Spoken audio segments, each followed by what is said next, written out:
what shifted me was I went to the National Achievers Congress, and Gary V was opening for Tony Robbins. And he stood up there and he said, if this is your upteenth seminar, you're never going to be successful. Because you're waiting for motivation, you're waiting to pump yourself up to make something happen instead of actually taking action.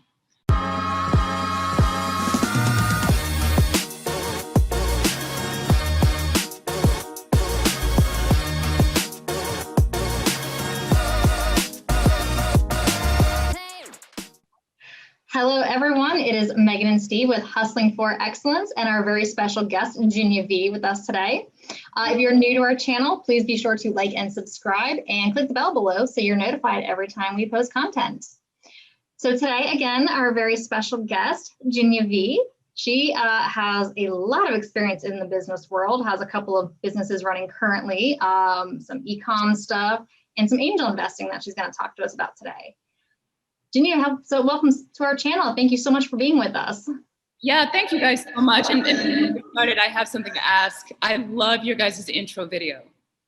By the way, it has a little bit of family, a little bit of adventure, a little bit of motivation. It's awesome. I absolutely love it. And Megan, I have to ask, were you the one in the pink shirt that's like in some sort of gladiator obstacle course? Is that? Yes, I was actually running a Spartan race, which I've got one coming up in a week and a half. Wow, that's crazy awesome stuff. Yeah, I've always wanted to do that. Always. You must do one. They are tons of fun. They're hard. It will kick your ass. It will test you, but absolutely do one. You will make it through. You'll be fine. Oh my God. Yeah, I've always wanted to do that. I've always had really bad knees, which is ironic because I did MMA and I also competed professionally in dancing. So, you know, to say the Spartan race, you know, whatever. But I also wanted to get into the military. I've always regretted not doing that. And yeah, weren't you in the military? I 23 years this July. I'm part-time now, but yeah, I get to retire here in November. So are you looking forward to it or are you going to miss it? It's that bittersweet, you know, it's it'll be nice not having those deployments and being away from family for a while, you know, for a year at a time. So yeah, I'm looking forward to it. And obviously we have a lot of stuff going on, so we'll be busy with all this new stuff in our life. So we'll get some good time back. Yeah. Say it again, I'm sorry. I was saying we'll get some good time back. Yeah, absolutely. Like different chapter of your life. It's funny how you, it's bittersweet, like you said, where you reminisce on these amazing moments, amazing stories, but then you go into this other more transformative part of your life, which you didn't think you probably would have valued back then, you know? So yeah, exactly. A very similar story, yeah. Cool. So fill us in, give us a little bit of your story. Sure. So I've had somewhat of a unique life. So one of the reasons that I regret not going into the military is because I love structure. Because I can be a little bit chaotic, you know, and then, so I've lived in about 10 states in the past 12 years.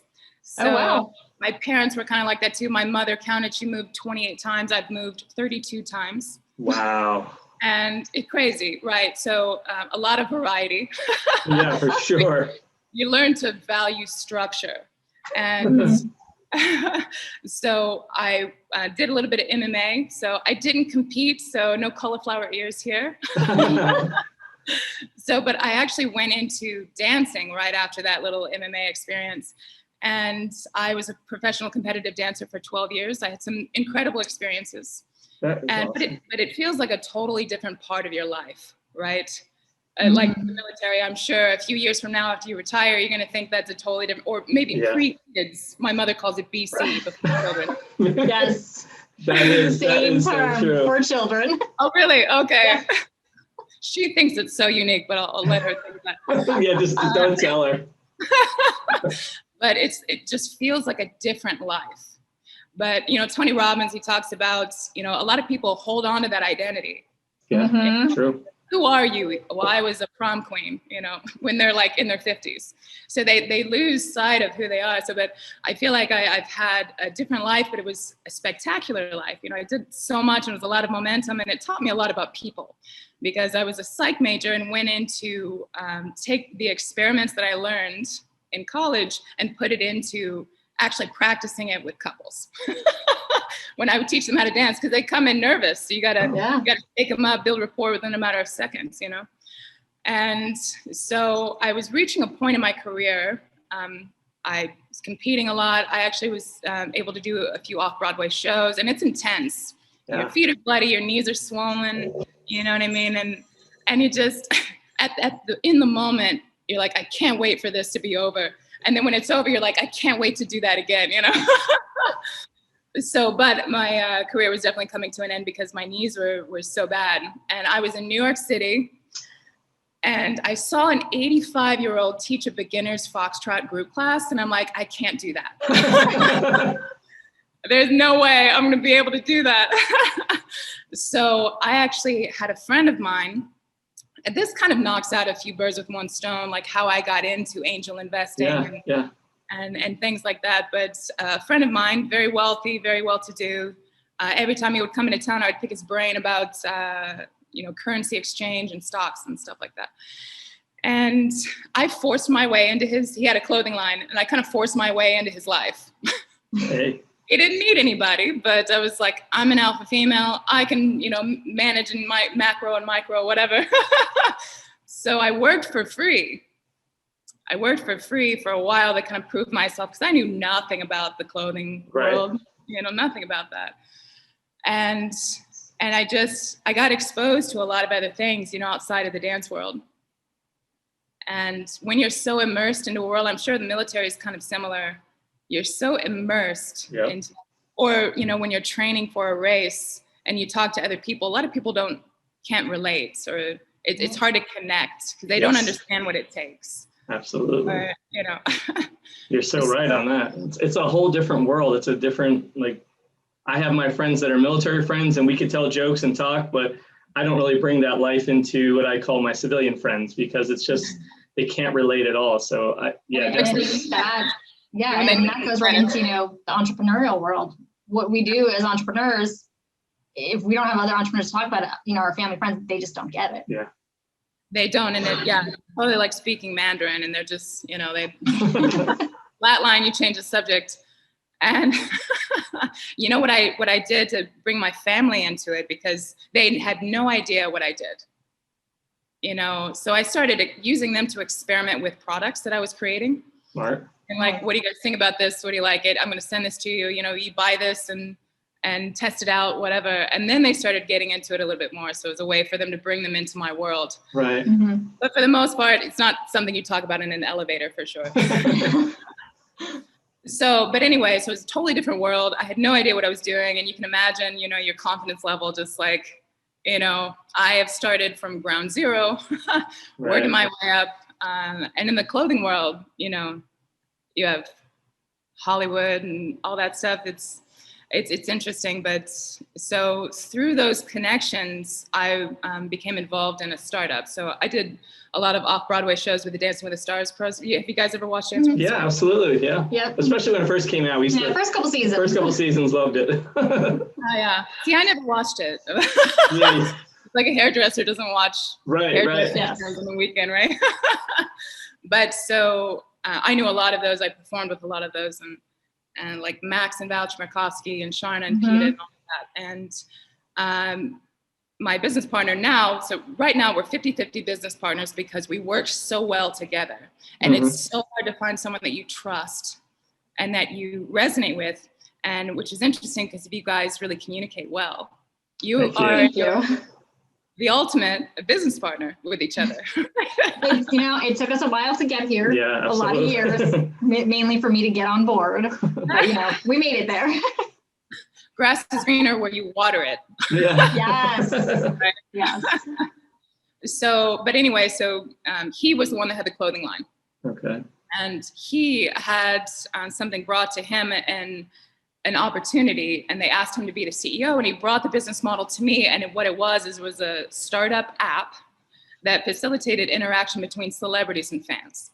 Okay. And so we beta tested the app with my celebrity contacts, and it blew up. It was great. It wasn't validated or anything like that, but it was just this interesting life, totally different from the dance world. And it was immersive, in the startup tech world, and totally different. And it was just this wild roller coaster ride of being immersed, that hard work ethic that comes in being in a startup, mixed in with the Hollywood world, which doesn't have a lot of work. Yeah, I was gonna say, how did that mesh? It didn't, because the business model was around them wanting to build their own business on the app. Okay. When they interacted with the fans, then they made money. Okay. But they weren't used to that. They were getting a lump sum of money and in a contract, you know. Gotcha. Okay. So we were actually second to market with that. And there were like 12 others that came out of the woodwork after we came out. And now Cameo, does that sound familiar? Yep. Yeah, absolutely. Yeah. Mm-hmm. So they're the first ones that really got it to a higher level, a point. Okay. They raised $200 million. Wow. I have no idea how they're making enough money to do that, because their business model is very similar. Mm-hmm. So, but that's what the app was then. Okay. And it was crazy. It was wild momentum, Hollywood and all of that. And being in that world, I was around my business partner who and like Gucci and like shoes that were worth more than my apartment. And just, I always told him, I was like, you smell like money. You know, so he always had people that would come up to him and ask him for money to get them out of some sort of thing, especially with a lot of celebrity contacts. And then also to invest in their startup. Okay. So I got exposed to a lot of pitches, a lot of presentations, a lot of dinner, elevator, you know, decks and all of that. And it was so interesting, because what they would present, and a startup by definition is a market disruptor. Mm-hmm. Right. So it's a solution to a problem that's innovative, right? So Uber is an example, Salesforce, Right. Yeah. all of that, before they go public, obviously. And so it was just so fascinating to me, these innovative things that were coming up. And it was just exciting, you know, that they were going to do that. And the potential of it was incredible, because if you get in on the ground level and you're a passive, you know, investor, just as long as you trust, you know, the CEO to actually make it happen, it's very exciting, very addictive. Right. And now this was 2015, 2016, when I was exposed to all of this. And, you know, what's funny is when you're around people that you aspire to be like, whether it's financially or level of happiness or the way they thrive in their life, it's contagious. Yeah, absolutely. You know, do you guys know who Vanessa Van Edwards is? I know the name, but I don't know why I know the name. You probably recognize her. So they call her the human lie detector. And she has a team of people that researches different behaviors. Is it ringing a bell now? Yeah, it sounds familiar. I've heard the human lie detector thing. Yeah, so she's awesome. She's beautiful. You should check her out on YouTube. But so she talked about a study that they did, a really disgusting study, where a team of researchers would collect the sweat pads from people getting off of a treadmill. And then they would also collect the sweat pads. She said pads, which was interesting, of people that were skydiving for the first time. Have you guys ever skydived? I have. He has. Yeah. Oh, I love it. I'm dying to go. You really do. It is just incredible. I mean, the epitome of freedom. Yeah. Right? Yeah. Were you nervous when you did it, Steve? What's that? Were you nervous? I was really excited, because I've always wanted to do it. You're probably too young to be nervous. Yeah, I didn't. Only time it was kind of weird was when, like, I felt more nervous in this little plane that was trying to take me up to like 12,000. And I'm like, are we ever going to get there? It took like 20 minutes to get up there. And then finally it's like, okay, we could jump out now. But I'm like, I was more worried about this little plane making it up there.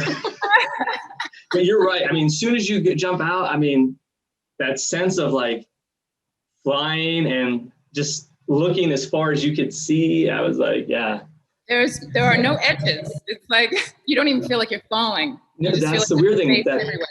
Yeah, right. No perspective on that except like the wind rushing at your face. So. Yeah, well, you don't even have to breathe, they say, because it's just going into your pores. I was like, gosh, I don't even remember if I was so excited. Like once I was out the plane, I was like, it just like a smile ear to ear, right? I was like, oh my God. Yeah. And then you're down, and it's just awesome. Yeah. So But so they collected the sweat rags or sweat pads, whatever, of people that were nervous that were about to skydive. And then they gave it to these really, they gave to smell these poor, unsuspecting test subjects. And they would smell these pads. I feel like I know where this is going, that I've heard this story. Okay, Continue though. I think I know where this is going. I have not. So I'm like, how much worse is this going to get? Oh, it's interesting. Well, I'm relating it to something that really in my life.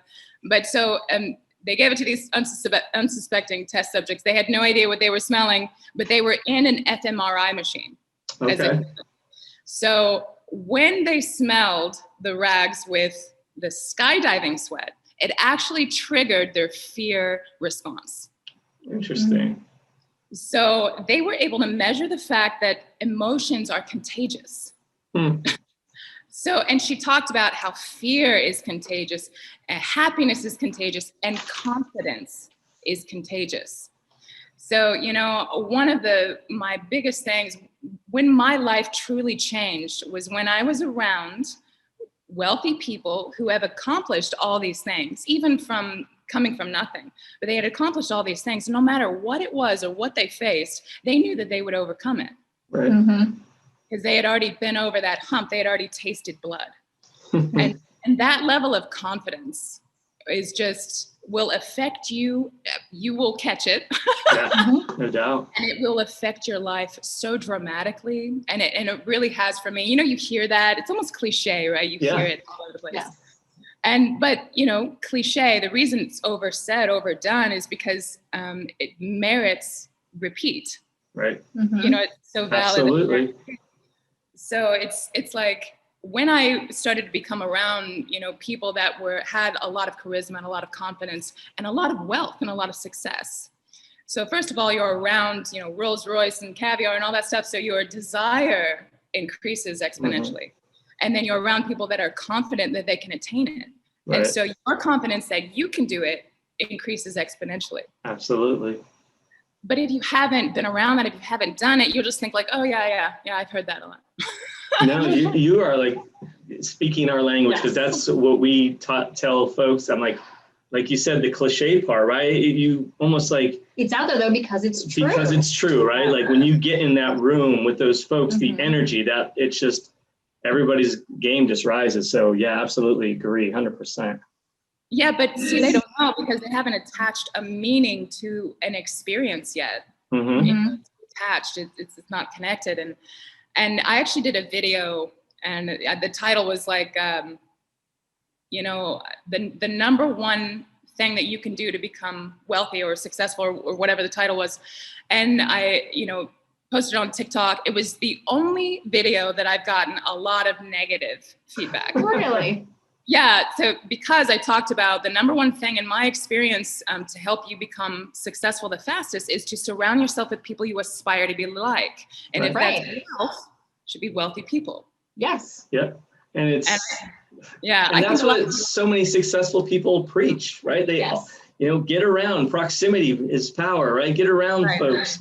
And so it's funny that you, of course, got the negative, because I would imagine people are looking for some, magic bullet of, it's not this, it's not that, because they don't want to get around those people, because, it's uncomfortable the first time to admit, like, hey, I'm not the smartest guy in this room, or I'm not this in this room. But all of a sudden you kind of, like you said, you get their energy and you start to feel it and attach emotions to it. And like, yeah, this is me. I belong here. So yeah, that's interesting. We'll have to check that video out. I was gonna say, before we actually started filming, Steve, you weren't in the room, but Ginia and I were talking about, NLP, because I just got back and, got certified. And they talk about that, how everyone wants to change habits, but habits only go so deep. It's your emotions and your thoughts that go down to your beliefs and your experiences, which is what will change you. Absolutely. And that's exactly what you're saying. But absolutely. People aren't willing to go that deep a lot of times. Yeah. Because they're afraid. It's going against their motivational triad of their evolution to conserve energy and to avoid pain. And so every bit of that is completely against their evolution. So just understanding that alone can really help them overcome it. you know, and also to be around people who are actually doing it, but are also afraid. So you have the relation, but then they're actually doing it. So you have no reason to not do it, you know? Exactly. That's it. That's so true. I mean, and we say it all the time. I think that's why a lot of people won't surround themselves with those people, because they realize, like, okay, that means I'm going to have to step up and actually do something. Yep. I can't just continue in my ignorant bliss. Mm-hmm. Yeah, so true. Yeah. And, you know, no matter what you're doing or where you're at in your journey, you're getting both pleasure and pain. Yes. So you might as well get a reward for it, you know, if you Exactly. It's just they can't fathom how. And, you know, one of my favorite books, and that really helped me shift my mentality towards money, is Secrets of the Millionaire Mind. Have you guys? Yes. Yep. T. Harv Eker. Yep. Love that book. Love that book. And he talks about your income, and I'm sure you can relate it to happiness and style of life, and will be within 20% of the people that you're around the most. Mm-hmm. And if you really think about that, it's powerful. So where do you want to be? Who do you want to ultimately be? And who are you surrounding yourself with? When you know that little piece, that you're going to be within 20% of the people that you're around the most. And that tells you how effective it is, your environment. You know, you hang with dogs, you get fleas, and all those cliche things again. But it's absolutely true. And you really don't know it until you experience it. Yep. And same thing with managing your money. And, you know, criminals that steal, they will never reach a point of having the most valuable thing. And that's the knowledge and the skill to be able to multiply what they have, to be able to sustain wealth. You know, if it's given to you, that's great. That's abundance. That's wonderful. But if you don't know the laws of money, how to multiply what you have, or how to really manage the little bit that you have now, you're never going to be able to grow it. So it's that skill that I've been in this pursuit of for since I was a teenager, like the pursuit of the skill of how do you grow and build sustainable wealth, the skill of being able to build wealth. You know, how do you do that on a scalable level? Right. You know? Yeah, that's key, right? Like scalable is a great word, because I think, you know, once you attain a certain amount, like, okay, how do you keep it, right? Because that's the other problem a lot of folks have. I think the first time you kind of experience wealth, or, you know, even wealth for you, whatever level you're at, it's like there's that tendency to kind of, I don't know, you back down almost. You kind of, that's what I've seen. You kind of get that. A lot of people have, you know, like fear of like, oh, I'm going to lose it. And like, I worked so hard to get it. Then you go into like conservation mode and play small instead of saying, hey, I'm here, let's go here and take it to the next level. And I see that all the time. I mean, you brought it up, you know, Secrets of the Millionaire Mind. He talks about that. People have these money blueprints, and they have these limiting beliefs and these glass ceilings, and they just can't break through them. And they're scared to break through them, because if they get to that level, what does that mean? And what does that mean to the people around them? Absolutely. Yeah, you know, the thermostat. And then also, you know, I think it was The Secret or something, they talk about the mentality of lack. If you're living in that mentality of lack, it doesn't matter what you get, how much or how little, all you're going to think about is what you need to pay with it and how long you can hold on to it, which are both mentalities of lack. Yes. That you think that it's this temporary thing that you're not going to have very long. You know, so that's why the skill to be able to go from nothing to something is so much more valuable in my mind. So, and it's been proven over and over, people that win the lottery, they end up in more debt, and, you know, over and over. All those stories. You hear that all the time. I mean, how about like even pro athletes? How many of those, you know, guys have some of those? Right. I mean, just like it's sad to hear those stories. Like, you know, and it's not even after retirement. It's while they're playing, they are broke. You know, no one's ever really taught them about, hey, that house, that total cost of ownership of buying that, you know, $5 million home. That Ferrari, hey, guess what? Maintenance on that's going to be several $1,000s every time you take it in. Yeah, you got a big contract, but that's not forever, right? That's the other thing. You got to invest that right. So, I mean, you know, that kind of, not to like get off topic, but I wanted to kind of go, like you mentioned celebrities and you've worked with a few. So the angel investing piece, to kind of get back to that. I mean, you know, did you get a chance to work with any athletes? Did you see some of that, you know, they weren't really sure what to do with their money? Because, you know, that's like winning the lottery for a lot of these guys. Like all of a sudden you're coming from out of college and now you have a $50 million contract. Well, what do you do with that? You know, everybody is telling you what to do. Like you had mentioned, you were around folks that are pitching you all the time and presentations. And so, I mean, did you kind of like any good stories around that type of audience? Yes, absolutely. You know, and what happened, so I was really struggling with, because I had a good work ethic. I had, my mother calls me obnoxiously ambitious. You know, it's just like when you have that big aspirations and you're around people that have it given to them, or not given to them, I don't want to say that, because they obviously have a skill and a talent that have gotten them to where they are. Right. But celebrities, at some point, they lose their sense of self-management. Mm-hmm. And I had, you know, one of our partners in the app explain this to me. So he was the host of Young Hollywood for a while, and he's Kelsey Grammer's godfather to his children, you know, and it's like, so he's been heavily in that world for like 20 years. So he explained it to me in this sense. He's like, okay, so when you're about to go on set, you have someone call your trailer 30 minutes beforehand, and then 15 minutes beforehand, 10 minutes, and then someone shows up to walk you on set 5 minutes beforehand. So they're over concentrated, right? And they lose their sense and their ability to manage what they have. And they have this overwhelming dependency on significance that they get. So while they have the wealth and the fame, they roll in it, they relish in it. It makes them confident and uninhibited and great, but they're terrified of one thing that could go wrong, right? All the while not managing what they have because they're spending so much just to fit in. And so when they lose the significance or the fame, which is the wealth also, then they find themselves desperate. Yeah. But they don't want to do anything that's going to ruin their reputation, because their reputation is everything. And it was interesting because I met with one, Simon Cassanides. So he was in The Mandalorian and all of that. So he said, we are all just hired starving artists. Because if you don't know how to manage it, you'll just lose it. Yeah. You can't be trusted with a little bit. How could you possibly be trusted with a lot? With a lot. Yeah, absolutely. Right. I believe that's like, what's that saying? How you do one thing is how you do all things. Right. And Jim Quick, I love that saying. Yeah. I don't know if he originally said it, but I'm not sure if he did, but yeah, that's kind of who I remember seeing it. So, but that's interesting because I didn't realize there was that type of dependency, you know, someone to call them. It's kind of like, I think of that almost like in the military, you know, when you reach the upper echelons, you know, like the guys who are the 3 and 4 stars. I mean, when they go somewhere, they have an entourage.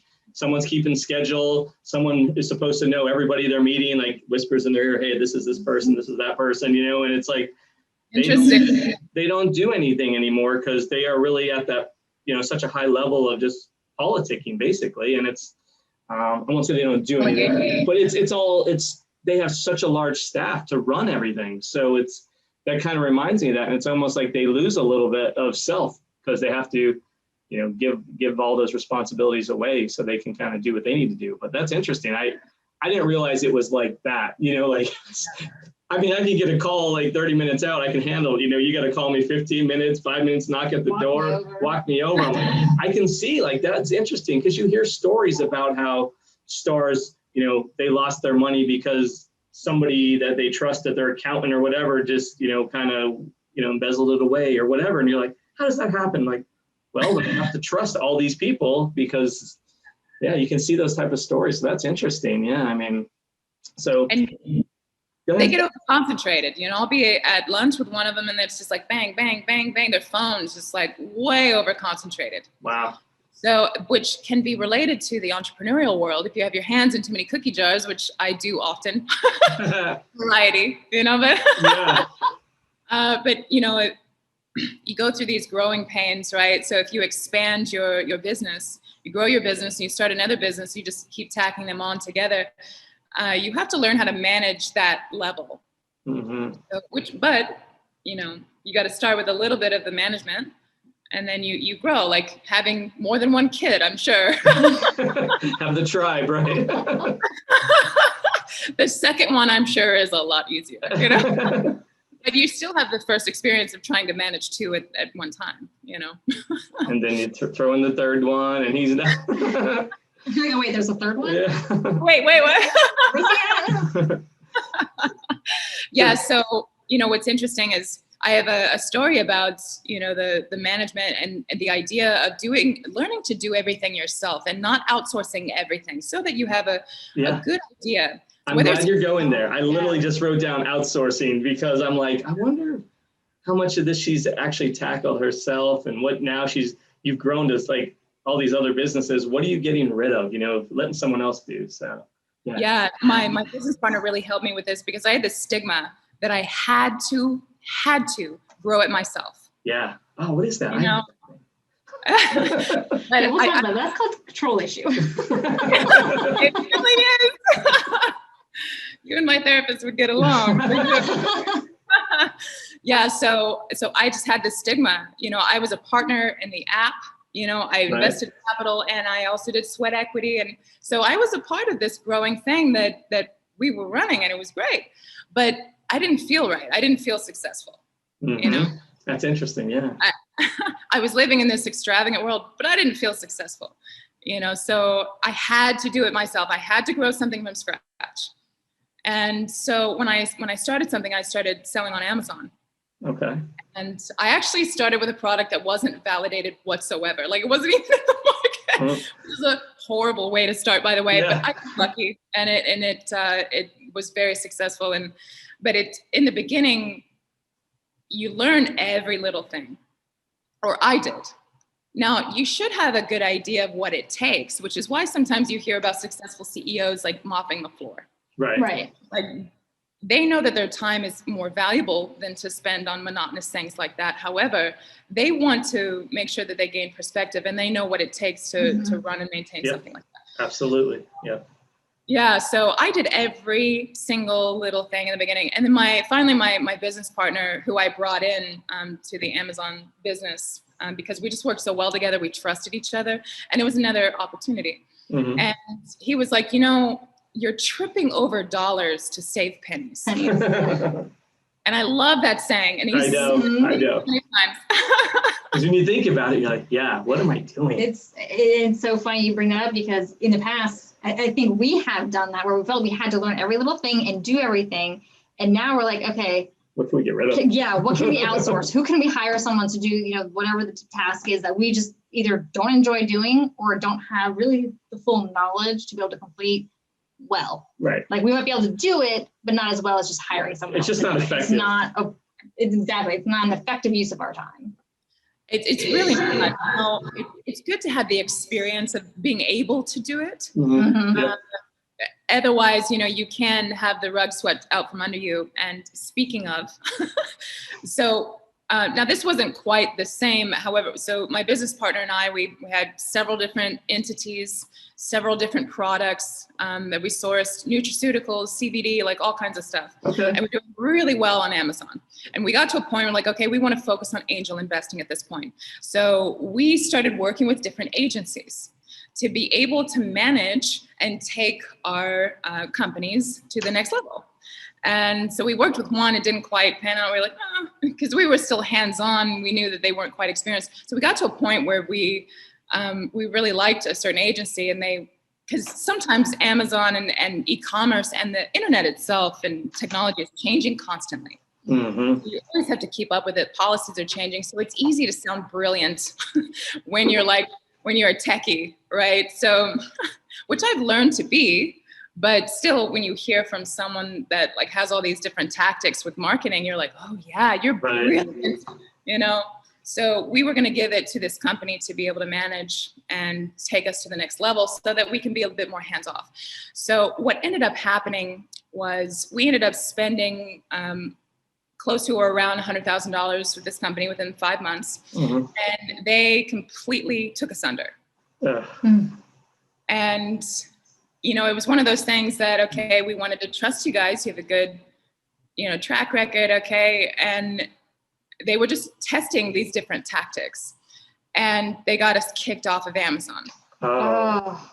So all of this cash flow, all of this, and it just tanked. And we weren't able to get back on with this years of performance, high performance on Amazon. It just completely went under. Oh my goodness. So yeah, it was kind of devastating. So that's just cutting you off. I mean, that is, your income coming in. That's wow. So you talk about, cash flow and then growth and then wealth building, right? Right. So the angel investing is the wealth building, because that's like set it and forget it, because you have to let that company really grow and incubate. And then maybe like 10, 20 years from now, they just sold, I'm a millionaire, Right. That's the goal, the mentality.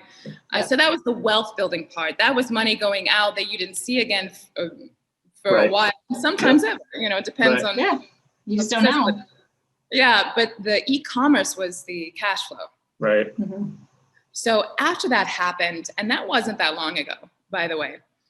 And so at that point, we realized that you really need to create your own army with people that you train, that is going to do exactly what you need them to do. And I do think that there are people out there that can take your company and manage your company and take it to the next level. But for me, all of the successful people that I've talked to since then that have huge multi-million, tens of $1 million, I met a guy who was 25 years old. He had like this Porsche in his Porsche tower on South Beach, making $3 million a month on Amazon. Wow. This really high ticket stuff. Yeah. I had this like gold plated Lamborghini. He's 25, no 25-year-old should have that much money. Oh my gosh. He trains his own people. Yeah. So from I like there, the way you said that too. That makes so much sense. I mean, like create your own army, train them, because obviously I can relate to that. And there's the standardization of what you want them to do. So I didn't want to stop you, but that's just so key, because I see that all the time, and it works. So. And because the agency is more about maybe some commission and maybe reputation, but they're going to have turnover. Mm-hmm. For you to train your own people, they're going to be trained right. You're still going to macro manage at some point to make sure that everything's being maintained. And you're going to build a tribe of people that you're going to treat well. So Absolutely. they're going to be, team you, team your company. So that's that was a very painful lesson learned. And so that's what really actually got me on a path to learn how to do marketing on a deeper level myself, affiliate marketing, things like that. So that's why I sought out proper mentors. And that's so rare to find. Mm-hmm. The right people with the right experience, the right track record, and the right sustainable amount of successful history. Mm-hmm. Yes. And so that can really guide you. And that's authentic, legitimate in this world of ads and scams, Right. It's so hard to find. Yeah. So, but found them. And, learning to do it myself in a way that I can wrap my head around, understand, and I can teach someone else. Mm-hmm. Yes. So that's where I am right now. So I'm still in that nitty-gritty monotonous thing, but where I could outsource that. However, I want to fully understand it and be able to do it myself. Right. And I've spent a lot of money hiring people teaching me how to do that. And so that you can get to a point where you can do what you truly love. And in my case, and that's angel investing. That is the ultimate for me. Cool. That's awesome. And I love that. And like you said, what I think a lot of people don't get is you're spending a lot of money to hire mentors and people who will help you learn, but you're what's what I'm looking for? You're fast tracking your success, really. You're putting that money out at the beginning and making it move just that much faster instead of wasting essentially years. Right. Yes. Yeah, absolutely. Yeah. Investing in yourself is like, I always feel like investing in yourself, you just can't, you don't go wrong that way because, and like you said, I agree. I like to learn to do it now, like, whether it's Facebook ads or whatever it is. So you can kind of understand when you do hand that over to your employee, you kind of know what to expect, like you know when to kind of step in, and after you had a bad ad or two, what's going on, what's wrong, kind of talk about it. But if you didn't do it at all, they can just be pulling the wool over your eyes and you have no idea, and you're just spending hundreds of dollars a day on ad spend and you don't know. So I think I've done that. Yeah. I think you're spot on, because that's kind of what's worked for us in a lot of ways. It's just we go through it, struggle with a little bit, understand it, but once we feel good, then we can kind of say, okay, hey, we need to look for somebody to, pass this off to and train, because that's what, taking it to that next level and be able to scale and focus on the things we want to do. So yeah, absolutely. So that's awesome. So, go ahead. Your ultimate. What's that? What is your ultimate? Like what you guys want to do? Is it chillionaire kind of stuff? It kind of is. I want to be relaxing on the beach while, we have, I think, a pretty lofty goal. We want to help a lot of other, really awesome couples out there get to that next level of awesomeness. And it's right now trying to figure out, it's trying to figure out how do we reach them? How do we not help? Because help is, I think, the wrong word. It's do with you kind of thing. Hey, we've learned some stuff. Let's share it with you, and we'll all rise together. Yes. Yeah, I like that. That's kind of like we were just, as we're kind of trying to define that a little bit more, that whole idea of like, sometimes help feels like the person's in a state of weakness, and that's not what we're really looking for. We're looking for strength.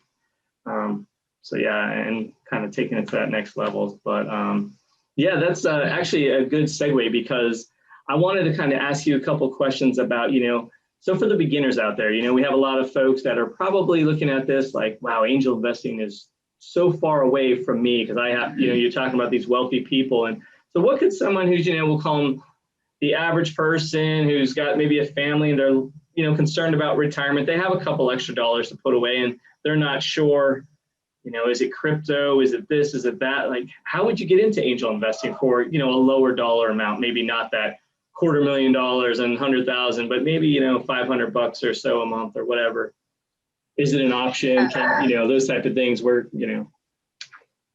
Yeah, a lot of people would be shocked. In fact, I know that a lot of people would, because I've spoken to so many people, whether they come to me for business advice, I have no retirement, I have no savings, what do I do to build some sort of nest egg for myself or invest, or I really need to get into that, whatever. And I was stunned at how few people knew how easy it is to access, how little money that you would really need to get started. And, when they think of angel investors, they think of like Mark Cuban, Shark Tank. And, Shark Tank, right? Or capital venturists that, get multiple angel investors and to invest in this big thing. That's what they think of. Mm-hmm. But in 2016, they passed a Jobs Act, where it's a jumpstart our business startup. So it allowed the everyday Joe to invest in a startup company. So in a similar way that stocks are managed. So you are a shareholder and you can invest online just by signing up for an account. You do not have to be an entity or an accredited investor with a net worth of $1 million. You don't need any of that to get started. Nowadays, you have such access to everything.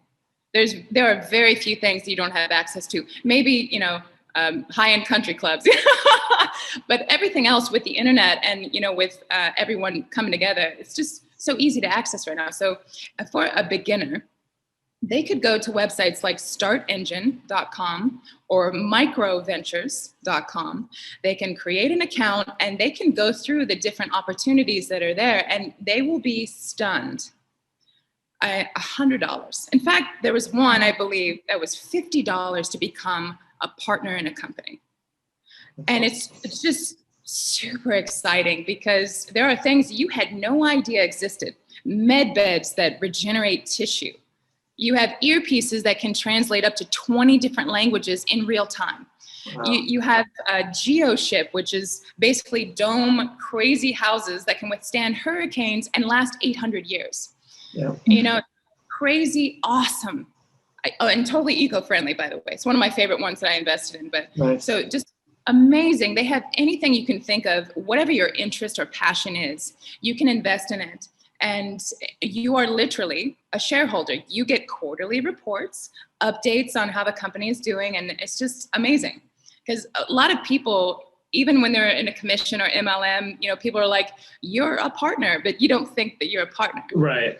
Right. You know, but you are a partner in a company. Now, the Jobs Act allowed for crowdfunding for startups. Mm-hmm. So there are several investors and several partners, but you are one of them. Right. And then you can build and build. And if they go public, so Uber was a startup, Salesforce, like all of these different famous market disruptors, that is a startup, they went public, and now they're like, they went from being valued at 2 million to like, what is Uber valued at right now? I haven't even checked. How many billions now, right? Like, it's crazy. Yeah. So that's a great, that's awesome. I know you talk a lot about that. Do you have that on your site? I mean, because we want to make sure we, you know, if you kind of went in depth on that, I'd love to send some people over to your site to make sure they can kind of, because I know you mentioned Republic or Start Engine, I think Micro Ventures. I know there's a Republic out there, and there's a few others, because I've seen a few and kind of invested in some of the small things as well. And I love it. I think it's really, I actually like the part about like the research, right? Like the reading the whole thing down and just like, you know, and that's how I get ideas for other companies. Like, where did these founders here, where did they come from? What other companies? So I kind of use it as a, like, you know, little networking piece as well. So I think it's great. I mean, that you kind of mentioned that. So I would love to send some folks your way to kind of get in depth on that one. Yeah, absolutely. And you know, I haven't really been in the public, so I avoided social media. I guess working with celebrities is just like something I avoided, like COVID. You know. I mean, I hear you. You have a good message, though. You're right. You have to get it out there.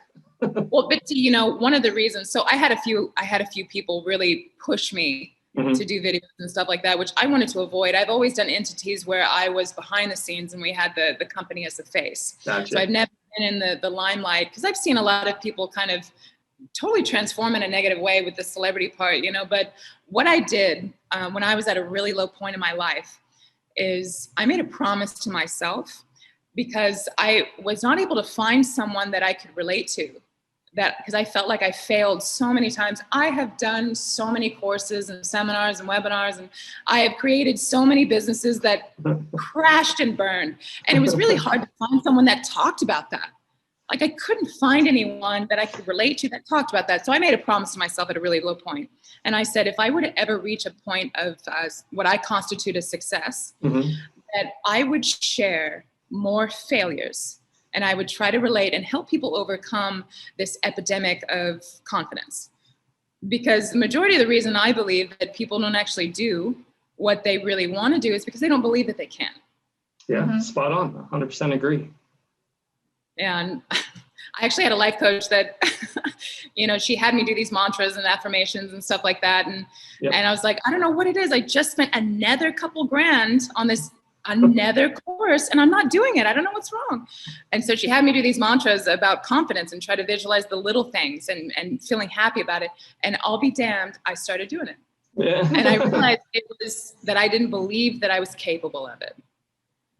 And so, yeah, it's just so crazy. And it's crazy because you've had so much success, right? It's like what most people would be like, oh my God, what do you mean a failure? You are like at a pinnacle so high above, you know, and it's, but yeah, I find it interesting. It's funny. I think it's human nature how, you know, you'll look at all of your failures and not pay attention to the successes that you've had, where everyone else is, yes, look at all of her successes. They don't even see your failures. Yeah. But I think it's awesome that you want to share the failures, because too many people really, that's why they never start. It's why they never launch. They are afraid to fail instead of embracing the failure and realizing that, you know, what they say, fail fast, because then you hit the success.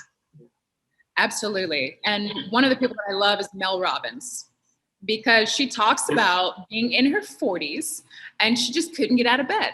So, and you never see that. You never hear that. You never hear someone talk about they're in their middle of their life in their 40s and they're just like a failure. But they describe themselves as like, they couldn't even get out of bed. much less do anything. And she's so charismatic and awesome. And she talks about how motivation sucks. It's never there when you need it. That's the truth.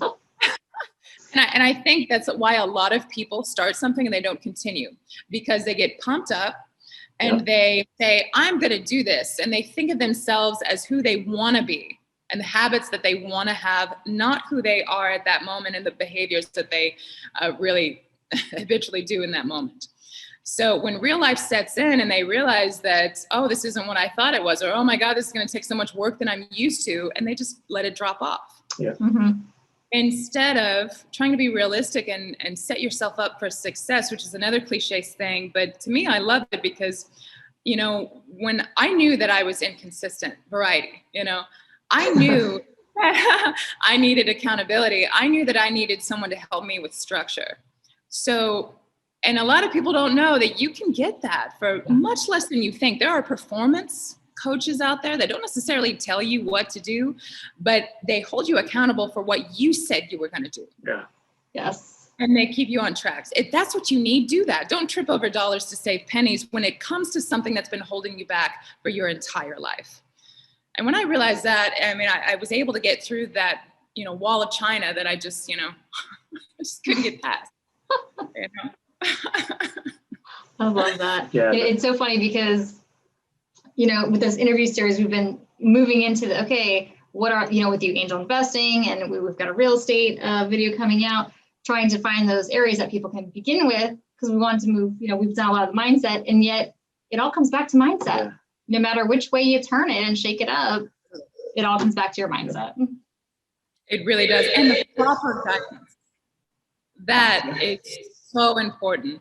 Making sure that you do your due diligence and that person has a track record. Same thing in an angel investing. If I were to give advice to a newbie just investing in their first few things, it would be that make sure that they are either making revenue already, or that CEO has a track record of successful businesses that they've sold. Right. And then obviously don't be attached to the money that you spend, because you may or may not get it back. yeah, absolutely. No, you're right. We're doing it for like 10, 20 years. So just set it and forget. Yeah. But so, when they first start something, to make sure that you find proper guidance, because it'll accelerate, Megan, what you said earlier, it will accelerate your journey. By like 2-3 times, 4 times. Yeah. If you find someone with the right amount of success and that has showed other people that amount of success, and it's proven, it's all over. Don't go with someone that can talk, sell ice Eskimos. I know several of silver tongues. I know several of those people, and then I've seen them run companies into the ground. In fact, it happened to my business partner. The guy had a silver tongue, and he ran my business partner's company into the ground because he didn't know anything about it. And he hired him to do just that. And so find someone with that track record, listen to them, do exactly what they tell you to do, and then go from there. Or if you're the type that you want to bootstrap it, that's fine. If you have a track record of being able to stay consistent and stay accountable. But if you don't, then find someone that can help you do that. Yeah. Yeah, that's great advice. Yeah, absolutely. I think that's really. Ginia, any last words that you want to share with our viewers before we wrap it up here today? Yes. So I had tried so many different things. Oh, the Gary V thing that I wanted to mention. Yeah. Oh, that's right. So I had been to so many different seminars. Tony Robbins, you name it. I've been to so many. And so many different courses. I've been reading self-help since I was a teenager, and I'm pumping myself up. I got to watch motivational videos every day and all of this. It wasn't, what shifted me was I went to the National Achievers Congress, and Gary V was opening for Tony Robbins. And he stood up there and he said, if this is your upteenth seminar, you're never going to be successful. Because you're waiting for motivation, you're waiting to pump yourself up to make something happen instead of actually taking action. You're spending all of your time doing that instead of actually taking action. And that just hit me like a sledgehammer when he said that. And so from there, just like exercise, I tell my mother, like she doesn't like the gym, find something she does like. Right.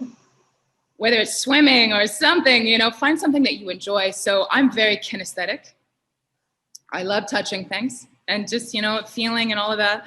So when I tried to do all these different things and it was online, but I just kept failing one after the other. And it wasn't until Amazon that I could hold something. Like I had a product, I had something tangible, and it took off. Like it wasn't even work for me. It was so easy. So I would say really test the waters. Find something that you really enjoy that resonates with you. You might be scared. You're going to be scared in the beginning. But if you feel like you find momentum, something that you can grab onto, then go with that. Test it, and then just find the right guidance and go for it. Surround yourself with people. And surround yourself with people who have done it. Yes. I think that's awesome information and awesome advice. We are going to have links to all of Ginia's, her YouTube channel. I think we've got some other stuff that we're going to post below. So be sure to check out her channel and subscribe. I know we're subscribed to it. She posts some awesome content. So be sure to check her out. Keep hustling for your excellence. Ginia, thank you for being here again. And everyone have a great day. Bye-bye.